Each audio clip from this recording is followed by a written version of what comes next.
பரமன் ஏன் இவ்வளோ தூரத்துக்கு எவ்வளோ பட்டாலும் திருந்தவே மாட்டார் போல், கொஞ்சம் கூட தன்னோட தப்பு என்ன அப்படின்னு புரிஞ்சிக்கவே மாட்டார் போல். கலாமா தனக்கு துரோகம் பண்ணிக்கிட்டு இருக்காங்க அப்படின்ற உண்மையை உணர்றதுக்கு ஏன் பரமன் இவ்வளோ தூரத்துக்கு யோசிக்கிறாரு?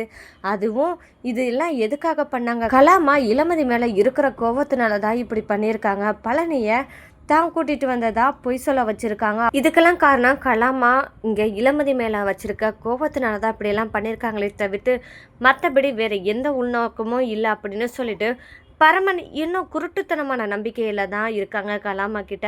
ஆனால் இந்த பரமன் எப்படி தான் கலாமாவோட உண்மையான சுயரூபத்தை தெரிஞ்சுக்க போகிறாங்க. நம்ம இளமதியும் ஒவ்வொரு இடத்துல கலாமா பண்ணுற தப்பை பரமன் கிட்ட சுட்டி காமிக்கிறது மட்டும் இல்லாமல் அவங்களோட சுயரூபத்தை நீ தெரிஞ்சுக்கிறணும் அப்படின்னு நினச்சி பரமன் முன்னாடி எவ்வளவோ காமிச்சாலும் இங்கே பரமன் உண்மையை ரியலைஸ் பண்ணுற மாதிரி எதுவுமே கிடையாது.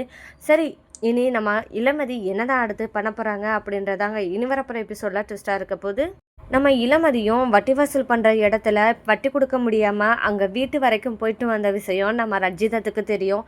இதனால ரஞ்சிதா என்ன பண்ணுறாங்கன்னா, கலாமா வீட்டுக்கு வந்ததுமே அம்மா உங்களுக்கு ஒரு விஷயம் தெரியுமா அப்படின்னு சொல்லவும், கலாமாவும் என்ன ரஞ்சிதம் என்ன சொல்ல வர அப்படின்னு சொல்லவும், அது இல்லைம்மா நம்ம இளமதி ஏற்கனவே வட்டிக்காரனுக்கு வட்டி கொடுக்குறதுக்காக பணம் வச்சுருந்ததை என்ன பண்ணலாம் அப்படின்னு யோசிச்சுட்டு இருக்கும்போது தான் நான் அந்த பணத்தை எடுத்து வச்சுட்டேன்னு உங்கள்கிட்ட சொன்னேனே, ஞாபகம் இருக்கா அப்படின்னு கேட்கவும், ஆ அதெல்லாம் ஞாபகம் இருக்குது, சரி அடுத்தது என்னாச்சுன்னு சொல்ல அப்படின்னுங்க போது தான், இல்லைம்மா இந்த மாதிரி வட்டிக்காரன் வந்ததுமே பணத்தை நம்ம இளமதி பேக்கில் தான் வச்சேன்னு சொல்லிட்டு அதை எடுத்து கொடுக்க போகிற நேரத்தில் அங்கே பணத்தை காணோம் சொன்னதுமே அங்கே ஒரு 2 நாள் டைம் கொடுங்க அப்படின்னு சொல்லிட்டு இளமதி வட்டிக்காரன்ட்ட டைம் கேட்க, அங்கே வட்டிக்காரனோ வட்டிக்காசு இல்லைன்னா நீ இப்போ கிளம்பி வா எங்கள் அண்ணன்ட்ட பதில் சொல்லிக்க அப்படின்னு சொல்லிட்டு கையோட கூட்டிகிட்டு போயிட்டாமா அப்படின்னு சொல்லவும், என்ன அரைஞ்சுதான் சொல்கிற, இதெல்லாம் உண்மையாவா நடந்தது அப்படின்னு கேட்க, ஆமாம்மா இளமதி அங்கே வட்டிக்கார வீட்டில் தான் இப்போ இருப்பா, அந்த வட்டிக்காரனும் வட்டி கொடுக்காம உன்னை வீட்டை விட்டு வெளியே அனுப்ப முடியாதுன்னு சொல்லிட்டு வீட்டில்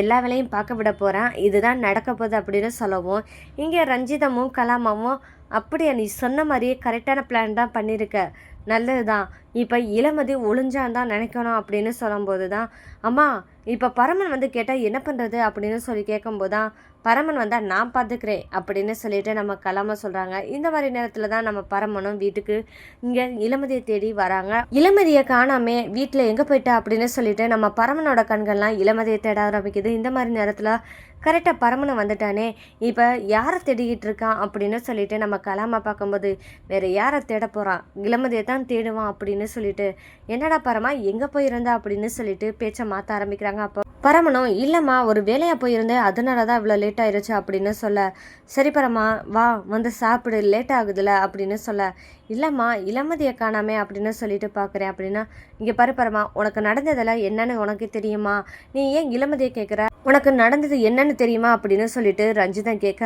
என்ன நடந்துச்சு அப்படின்னு பரமன் கேட்க, அப்போ தான் சொல்கிறாங்க, இங்கே பாரு பரமா உன்னோட பொண்டாட்டி இளமதி என்ன பண்ணானா, வட்டிக்காரன்ட்ட வட்டி காசு கட்டுற மாதிரி காசையும் வாங்கிட்டு அவன் வட்டி கொடுக்கலன்னு சொல்லிட்டு இளமதியை கூட்டிகிட்டு போயிட்டான் அப்படின்னு சொல்லவுமே நம்ம பரமன், என்னது இளமதி கூட்டிகிட்டு போயிட்டாங்களா அப்படின்னு சொல்லிட்டு பரமன் கேட்க, நீ என்ன பரமா இளமதியை கூட்டிகிட்டு போயிட்டாங்களான்னு சொல்லிட்டு கேட்குறியே தவிர்த்து நம்ம வீடு வரைக்கும் ஒருத்தருங்க யாருமே பணம் கேட்டு கலாமா கிட்ட கேட்டு நின்றுருக்காங்களே தவிர்த்து பணம் கொடுக்கலன்னு சொல்லிட்டு வீட்டு வாசலில் யாராவது நின்றுருக்காங்களா, உன் பொண்டாட்டி அந்த வேலை தான் பார்த்துருக்கா, இதனால யாருக்கு அசிங்கம் கொஞ்சமாவது யோசிச்சுப்பாரு அப்படின்னு சொல்லிட்டு கலாமா இவ்வளோ தூரம் கட்டி காப்பாற்றி வச்சிருந்த கௌரவத்தை கெடுத்து விட்டுட்டா இளமதி அப்படின்னு சொல்லிட்டு ரஞ்சிதன் சொல்லதை கேட்டதுமே நம்ம பரமன், இங்கே பாரு ரஞ்சிதம் தேவையில்லாத பேச்சு பேசாதா, என்னோட கலாமாவுக்கு யாராலையும் எந்த அசிங்கமும் வரவும் விட மாட்டேன் வரவும் செய்யாது அப்படின்னு சொல்லும்போது, சரி பரமா விடு இப்போ ஒன்றும் பிரச்சனை இல்லை, இளமதியை நீ போய் நான் காசை கொடுக்குறேன் இளமதியை கூட்டிகிட்டு வந்துடு அப்படின்னு சொல்லி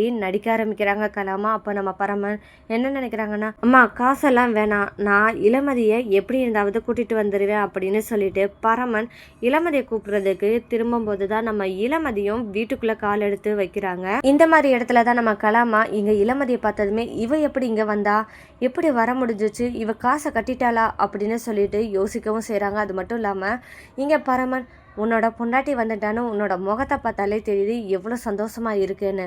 பரமா, இப்படியெல்லாம் உன்னை வச்சிருக்கிறது தப்பு தான். உன்னையும் இந்த இளமதியும் நான் பிரிச்சே ஆவேன் அப்படின்னு சொல்லிட்டு மனசுக்குள்ளே திமிரா நிற்கவும், இளமதியும் நீங்கள் என்ன நினைக்கிறீங்கன்னு எனக்கு நல்லாவே தெரியும். ஆனால் எந்த இடத்துலையும் நான் அவ்வளோ தூரத்துக்கு பரமனை விட்டு கொடுத்து போகிறவர் நான் கிடையாது அப்படின்னு சொல்லிட்டு நல்லா மாதம் என்ட்ரி கொடுக்குறாங்க நம்ம இளமதி. பரவனும் இளமதியை பார்த்தோன்னே, இளமதி என்னாச்சு உனக்கு? ஏதோ வட்டி காசு கட்டலைன்னு வட்டிக்காரன் கூட்டிகிட்டு போட்டதா சொல்கிறாங்க, என்னாச்சு அப்படின்னு சொல்லும்போது, இல்லை பரமா வட்டி காசு கட்டியாச்சு அப்படின்னு சொல்லும்போது ரஞ்சிதா அப்போ தான் யோசிக்கிறாங்க.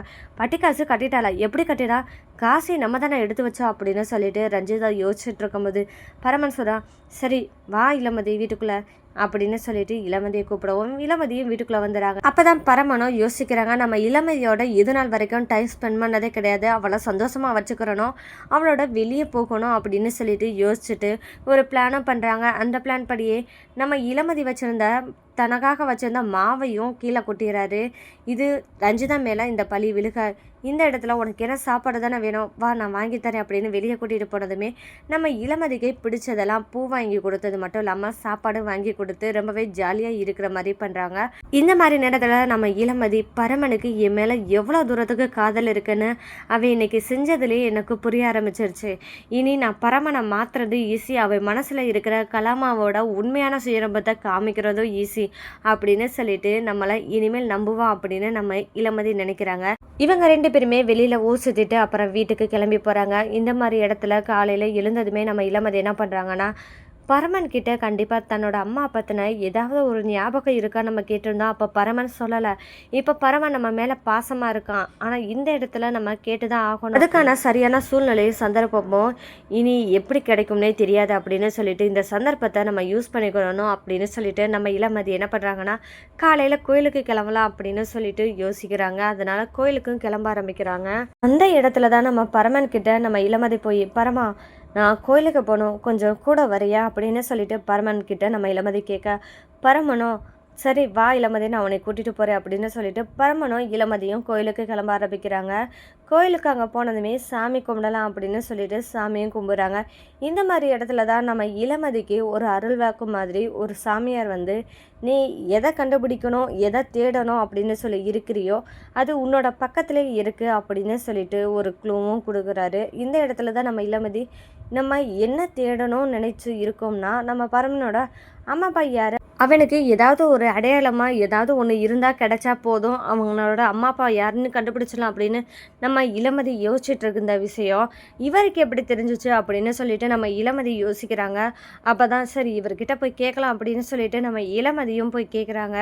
அப்போ தான், நீ யாருக்காக எதை தேடணும்னு நினைக்கிறியோ உன்னோட பக்கத்துலேயே இருக்குன்னு சொன்னால் அதை உங்ககிட்ட இருந்து தான் நீ தேடணும் அப்படின்னு சொல்கிறாங்க. என்கிட்ட இருந்து தேடணும்னா எப்படி தேடணும் அப்படின்னு இளமதி கேட்கும்போது, நீ யாருக்காக எதுக்காக தேடணும்னு நினைக்கிறியோ அந்த இடத்துலேருந்தே நீ ஆரம்பி அப்படின்னு சொல்லும்போது அப்போ தான் நம்ம இளமதிக்கு தோண ஆரம்பிக்குது. அப்போ பரமன் கிட்ட இருந்து தான் நம்ம தேட ஆரம்பிக்கணும் அப்படின்னு சொல்கிறாரு போல் அப்படின்னு சொல்லிட்டு நம்ம இளமதியும் நினைக்கிறாங்க. அப்போ என்ன பண்ணுறாங்கன்னா, இளமதியும் பரமன் கிட்ட பேசணும் அப்படின்னு சொல்லிட்டு, பரமா நான் உங்ககிட்ட ஒன்று கேட்கணும்னு நினைக்கிறேன், நீ பதில் சொல்கிறியா அப்படின்னு சொல்லும்போது, உனக்கு கொஞ்சம் கூட வருத்தமே இல்லையா, அங்கே கலாமா உன்னை தான் பெத்த பிள்ளை இல்லை அப்படின்னு சொல்லும்போது உன்னோட அம்மா யார் அப்படின்னு தேடணும்னு உனக்கு நினைப்பே இல்லையா பரமா அப்படின்னு சொல்லிட்டு நம்ம இளமதி கேள்வி கேட்குறாங்க. அந்த இடத்துல நம்ம பரமன், எனக்கு அந்த நினப்பு இருக்குது, ஆனால் நான் எதை வச்சு கண்டுபிடிக்கிறது, என்னோடய அம்மா யாருன்னு எனக்கு எப்படி தெரியும் அப்படின்னு சொல்லிட்டு அங்கே பரமன் கேட்க, எனக்கு கலாமா சொன்னது கஷ்டமாக இருந்தாலும் பரவாயில்ல, நான் அவங்கள அம்மாவாக ஏற்றுக்கிட்டேனே அப்படின்னு சொல்லி தான் என் மனசு நிம்மதியாக இருக்குது. ஆனால் எனக்குள்ளே ஒரு குறை இருக்குன்னா, என்னோடய அம்மா இல்லை அப்படின்ற குறை இருக்குது, என்னோடய அம்மா யாருன்னு நான் எப்படி கண்டுபிடிக்க முடியும் அப்படின்னு பரமன் சொல்லும்போது நம்ம இளமதி, சரி பரமா நீ சின்ன வயசில் ஏதாவது ஒன்று போட்டிருந்திருப்பேல, ஒரு செயினோ ஒரு டாலரோ இல்லையோ ஒரு சட்டை இந்த மாதிரி ஏதாவது இருந்தால் சொல்லு அப்படின்னு சொல்லும்போது தான் நம்ம பரமனை யோசிக்கவும் சொல்கிறாங்க நம்ம இளமதி. அப்போ பரமன் யோசிக்கவும் செய்கிறாங்க.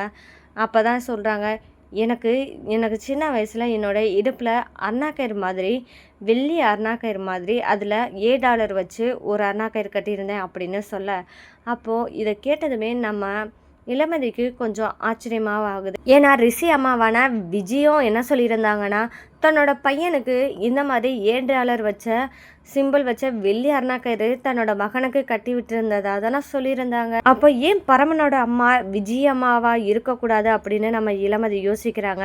இதுக்கான தேடல் நம்மக்கிட்டேயே இருக்குன்னா நம்ம தான் ஆரம்பிக்கணும் அப்படின்னு பார்த்தா தொலைச்ச இடத்துல தான் தேடணும். அதாவது பரமன் கலாமா கிட்ட வரும்போது கண்டிப்பாக ஏதாவது கொடுத்து வச்சுருப்பான் அப்படின்னு சொல்லும்போது தான், பரமா நீ கலாமா கிட்ட சின்ன வயசில் ஏதாவது கொடுத்து வச்சுருந்தியா அப்படின்னு சொல்லி கேட்கும்போது, ஆமாம் என்னோட பையில் நான் ஏதோ ஒரு திங்ஸ் வச்சுருந்த ஞாபகம் இருக்குது.